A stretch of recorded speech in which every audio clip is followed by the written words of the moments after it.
Allahu Akbar. Kalau kita sebab jin kita tak boleh nampak dia nampak kita. Hak ni sonok ke dia? Kita tak nampak dia nampak kita. Nabi tu kadang-kadang Allah bagi nampak jin tu, jin hak jahat. Satu ketika Nabi duduk semaya. Nabi semaya ada jin yang duduk melentah Nabi. Nabi pegang dia, Nabi cekik leher dia sampai keluar air liur dia. Nabi cekik jin. Amoi duduk seberang sangat kata. Kita ni tak nampak jin. Tapi jin tu nampak kita. Nabi cekik dia. Nabi kata, kalau aku tak teringat kepada Nabi Sulaiman yang seduk belah jin, tentu aku tambak dia di tiang salah suatu daripada tiang Masjid Madinah. Aku nak bagi orang-orang mai tengok kata, ni dia rupa jin. Lepas tu aku belah kepada dia, aku lepaskan jin tu. Nah, dah kalau kita tengok dah. Lepas tu kita tengok dalam solat dia dah. Nabi dia suruh hafal sawu sufufakum fa inna taswiyatas sufuf min tamam solat. Apa betul lah asal kamu apa kalah kamu. Jangan kamu bagi peluang kepada syaitan-syaitan yang celah-celah. Kita dah tak faham banyak. Dah tak biasa duduk apa. Duduk jarang-jarang. Ada tengok tempat masjid. Hak-hak yang duduk. Kalau kita himpit, dia himpit ke lain. Dia himpit. Rasa dia lagu sempit. Menyusahkan begitu dan sebagainya.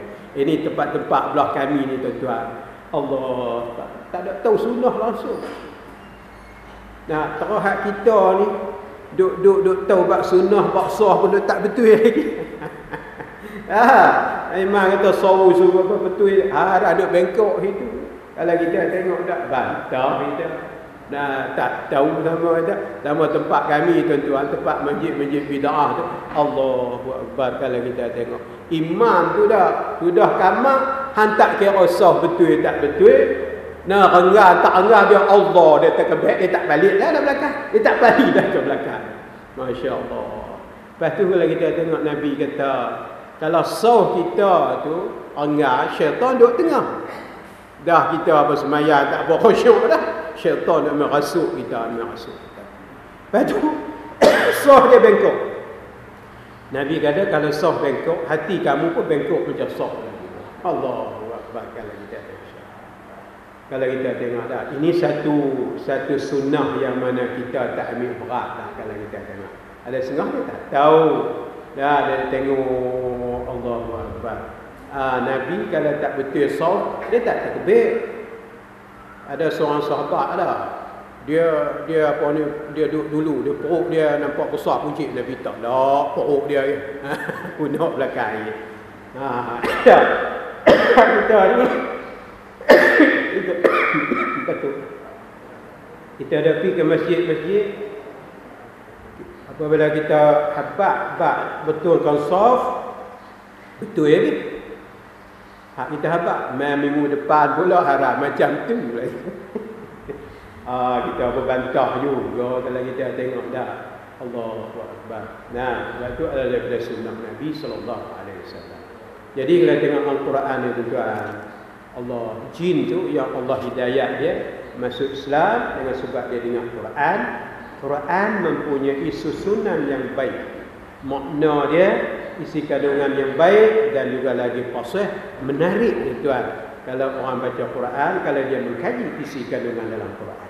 Sebab tu, jin ni dah nak menunjuk kata di sini Allah SWT putuskan Nabi Muhammad bukan manusia saja, hanya kepada jin. Sebab tu jin, dia ada jin Islam, dia ada jin kafir.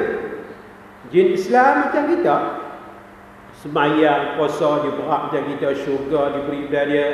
Jin kafir adalah dibagikan neraka kepada dia, kalau dia tu neraka kepada dia. Dan jin pun mazhab dia banyak juga tuan-tuan. Ada jin mazhab sunnah jamaah, ada jin bid'ah, ada jin mu'tazilah, ada jin yang berpahaman syiah, ada jin kain hijau, ada jin kain putih. Kita apa ada wahabi. Ada macam-macam pegangan dia. Pegangan jin macam juga dengan manusia. Sebab tu kita tengok ini ayat dalam surah Al-Ahqaf ayat 31. Hak kita baca ni ialah dalam surah Al-Jin. Itu dialah sebabnya apabila dibangkitkan Nabi Muhammad, langit dijaga api. Syaitan tak boleh pi langsung, tak boleh. Kalau pi juga dibaling, dipanah dengan bintang-bintang api. Depa tahu kata ni dia buku yang berlaku yang kami tak boleh naik. Dengar berita di langit sebab Allah bangkitkan Muhammad sallallahu alaihi wasallam. Ini hebat tuan. Nak menunjuk kehebatannya Nabi kita sallallahu alaihi wasallam ke atas nabi yang lain.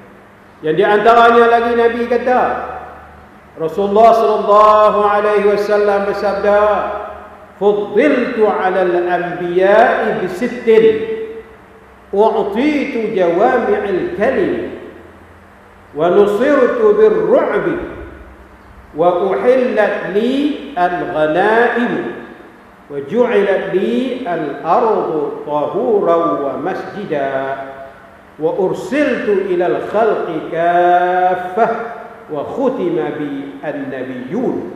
Ini hadis muttafaqun alaih. Apa maksudnya? Diutamakan aku daripada para nabi-nabi dahulu dengan 6 perkara. Allah. Mana aku dimuliakan Allah, diutamakan oleh Allah daripada para nabi-nabi rasul yang lain 6 perkara tuan-tuan. Satunya, diberikan kepadaku jawami' al-kalim.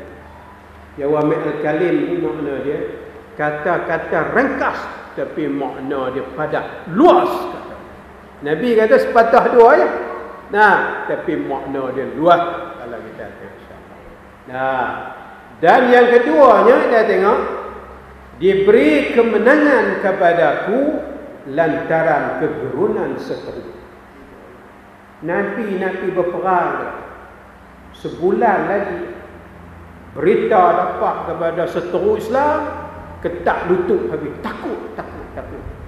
Hebatnya Nabi dan juga tentera-tentera Nabi, sahabat dulu. Musuh Islam takut, gentar. Kita lari, apa ada? Dia terbalik, takut kepada seteru. Bila seteru nak bom kita, bila seteru nak bunuh kita, bila seteru nak roboh rumah kita dan sebagainya.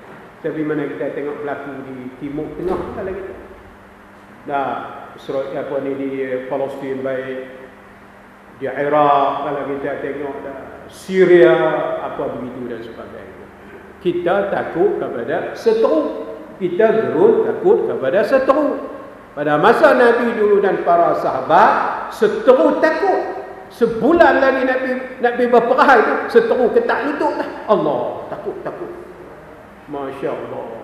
Apa yang menjadi kehebatan mereka? Kehebatannya para Nabi dan para sahabat dulu ialah akidah, keyakinan mereka kepada Allah. Sebab tu mereka ni, waktu malam tak ada sebuah rumah pun yang tak baca Quran. Mereka baca Quran, mereka mengkaji isi kandungan dalam Quran para sahabat dulu. Sebab tu Nabi dia tengok, dia berjalan di bumi Madinah, tak ada satu rumah pun yang tak baca Quran. Semua pakak-pakak baca Quran, suara bunyi macam suaranya lebah, tuan-tuan. Tak hebat macam mana? Kita juga berjalan tengok malam tengok. Lagi tak habis ke 12 ke 1 ke 3 siaran macam-macam. Macam-macam kalau kita tengok dah. Omah tak ada dengar baca Quran. Omah kita tak ada dengar suara nyanyian. Suara ni begitu, bermacam-macam suara. Quran tak bisa dengar. Itu kehebatan kita ada hari ini. Kita tak ada kehebatan dia. Pasal kita tinggal Al-Quran. Kita hanya baca Quran, tetapi kita tak menghayati, kita tak memahami isi kandungan dalam Quran.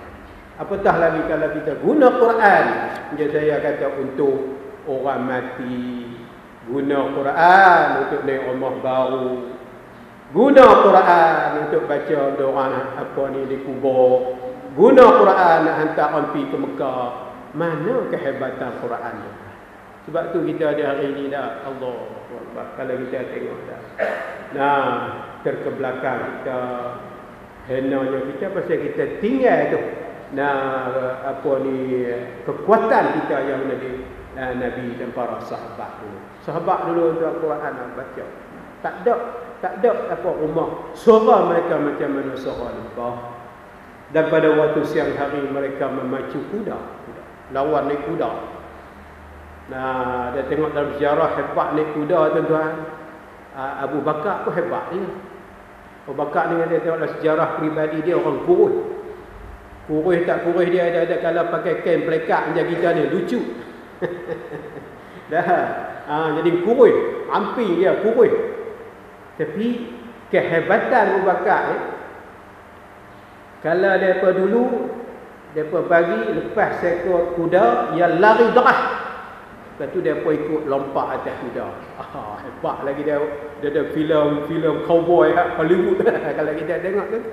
Nah, depa lepak. Umar ni macam tu juga Umar. Dia boleh lompat atas kuda yang deras, dia boleh pusing di bawah perut kuda tu. Allah Akbar. Kalau kita tengok dah hebat kehebatan yang kalau kita tengok para sahabat dulu, nah apa ni dalam segi memacu kuda kalau kita tengok syah. Nah, tapi itu seteru dia takut. Nah, itu satu. Nah, yang ketiganya dia halal untukku harta ghanimah. Harta rampasan perang. Dulu Nabi dulu harta rampasan perang tak dibenarkan untuk nak bahagikan kepada apa ni tentera mereka. Macam mana dulu? Dulu apabila para nabi dulu apabila menang, ada harta ghanimah rampasan dikumpulkan satu tempat, lepas tu api mai di langit makan habis harta ghanimah. Nah, Allah hantar api mai bagi makan habis harta ghanimah. Tapi mai kepada Nabi, Allah halalkan kepada dia harta ghanimah, harta rampasan perang dibahagikan mengikut apa ni Nabi bahagikan. Sebenarnya dalam suratul Anfal kalau kita tengok insya-Allah. Nah, ini keistimewaan yang mana Allah tak bagi pada Nabi dulu-dulu. Allah bagi kepada Nabi kita Muhammad sallallahu alaihi wasallam. Sehingga harta rampasan perang tu tak boleh nak buat pandai, nak kena kumpul Nabi yang bahagikan. Orang berjalan kaki banyak mana, orang yang naik kuda banyak mana, pasukan memanah banyak mana, semua dibahagikan kepada Nabi. Sehingga kalau kita tengok dalam satu peperangan ada seorang lelaki yang dia berperang, dia curi harta rampasan, orang panggil beg yang dibuat daripada kulit yang tak sampai 2 dinar. Kain rampasan ataupun beg tes kalau kita tengok. Dia perang, dia ambil buah poket dia curi. Lalu dia mati. Dia mati syahid. Sahabat-sahabat lain kata, Allah, nah kawan kita ni syurga lah, dia mati syahid. Nabi kata dia ni dalam kubur dia tu api yang keluar mari dengan sebab harta rampasan yang dia rampas sebelum aku nak bahagikan. Tengok tu. Mana kain rampasan tu tes atas tengah kata beg tu jadi api dalam kubur dia menyala-nyala. Sedangkan dia mati syahid. Tapi dengan sebab dia ambil harta rampasan cara curi, maka akan jadi api yang menyala-nyala di dalam kubur.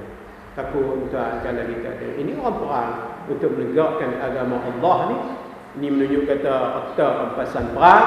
Nah, tak boleh kita nak guna dan sebagainya kecuali apabila dibahagikan oleh Nabi sallallahu alaihi wasallam.